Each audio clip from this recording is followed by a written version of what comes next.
México es un crisol cultural formado principalmente por los habitantes autóctonos del país, pero también por la influencia cultural de diversas partes del mundo, en especial España, en menor medida de otros grupos extranjeros como los chinos, franceses, menonitas, coreanos, italianos o judíos. En el caso de este último grupo se trata de uno bastante particular, que se puede dividir a su vez en varios subgrupos. Recordemos que los judíos han tenido una repercusión extremadamente profunda en el mundo desde hace milenios y han atravesado momentos determinantes de la humanidad. Por ejemplo, su caída en la esclavitud por parte de los egipcios, su peregrinaje a la tierra prometida, la llegada del Mesías y quizás uno de los más significativos, la pérdida de su territorio en el año 70 después de Cristo, debido a su resistencia al Imperio Romano.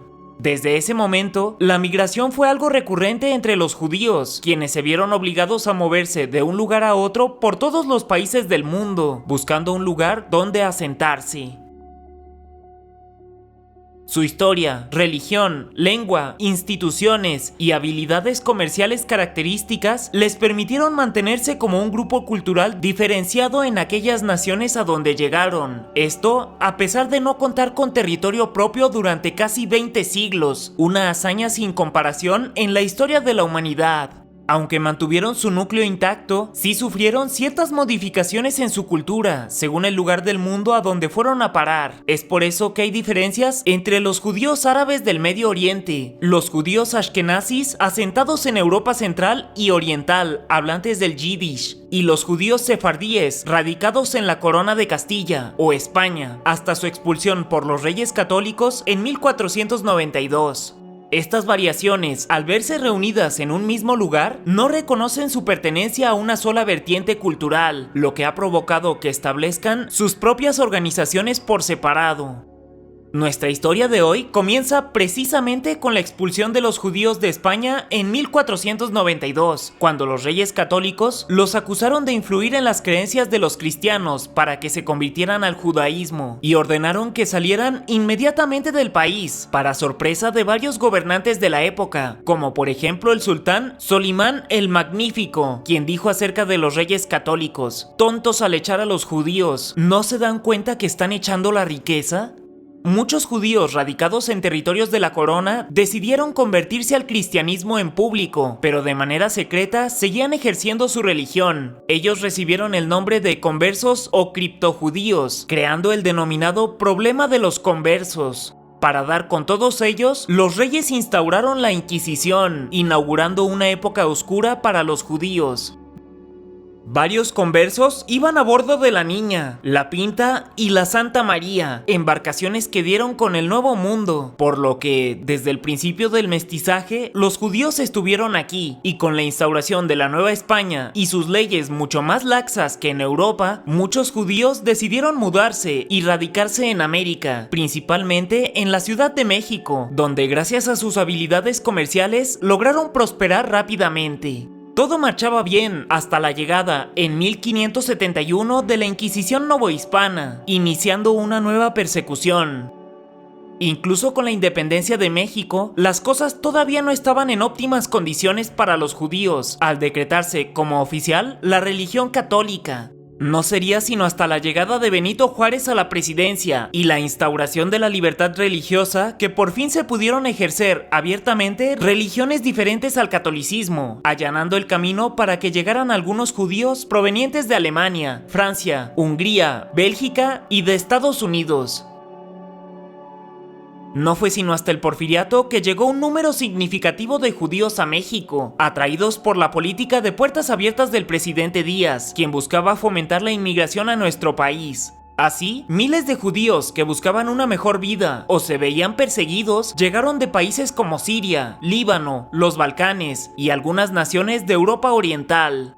En 1912, con el fin de ayudar a más judíos a establecerse en México, regularizarse legalmente y conseguir trabajo, se fundó la Alianza Monte Sinaí, quienes en 1914 compraron un terreno en la calzada México-Tacuba para inaugurar el primer panteón judío de todo México.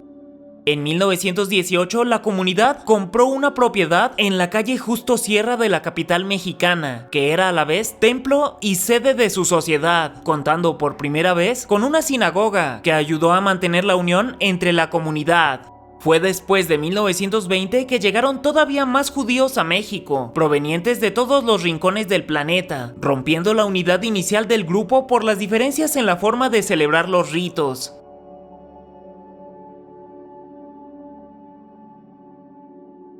Estas variaciones dificultaron la unidad de la comunidad, que ya no hablaba la misma lengua y ya no tenía las mismas costumbres, aunque muy en el fondo tenían la misma formación. La mayoría de los judíos que se radicaron en México eran comerciantes, lo que hizo que la integración de los recién llegados a ese sector resultara mucho más sencilla que a cualquier otro. Casi todos se convirtieron en vendedores ambulantes de enorme éxito. Con tanto dinero en las manos, los judíos empezaron a ofrecer crédito a otras personas para arrancar negocios, y alentados por la Secretaría de Hacienda y Crédito Público, los judíos inauguraron el Banco Mercantil de México en 1933. En 1931 crearon la Cámara Israelita de Industria y Comercio, desde donde defendían sus intereses económicos y fomentaban las actividades industriales y comerciales.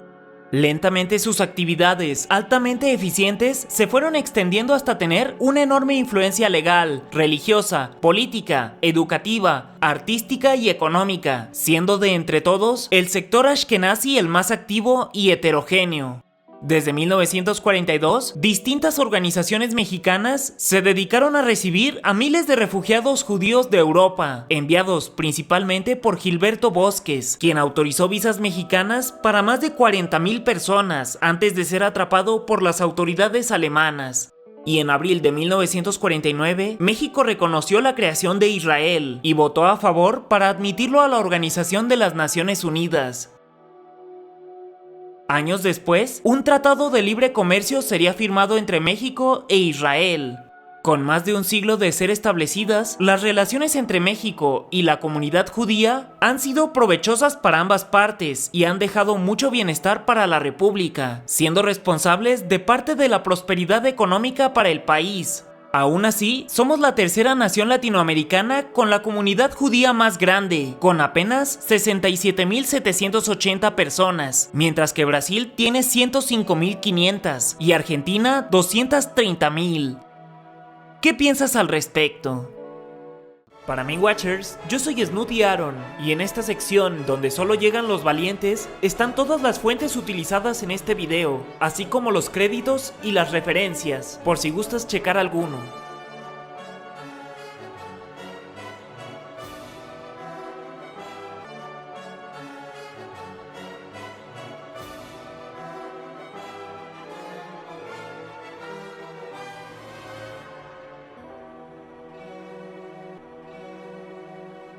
Hasta la próxima.